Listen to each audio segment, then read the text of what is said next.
নিরাপদের পিছনে দেখেন রাজধানী আর ওটাকে মৌমিতা দুইজনে চাপাচাপি শুরু করেছে। দেখেন কেমন রাজধানী আর মৌমিতা, একজন আর একজনকেও বেরোইতে দিবে না। রাজধানী গোল দিল, রাজধানী বেরিয়ে গেল। কাবাড ব্যান্ডটাকে বেরোইতে দিচ্ছে না মৌমিতা।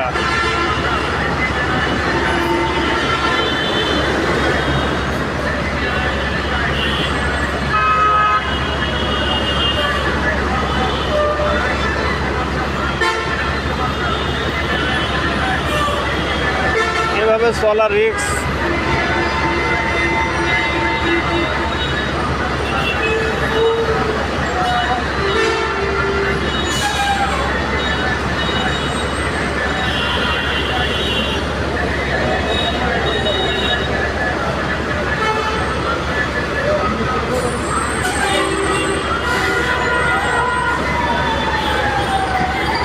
আচ্ছা, এই ওভারব্রিজগুলো কী জন্য বানাই দিয়েছে ভাই? না, ওভারব্রিজে না এসে মানুষ এই যে এভাবে হাত মেরে মেরে রাস্তা পার হয়। আবার এই জায়গায় ব্যবসা লিখে দিয়েছে, ফুট ওভারব্রিজ ব্যবহার করুন, দুর্ঘটনা এড়িয়ে চলুন। আমরা সবই পারি।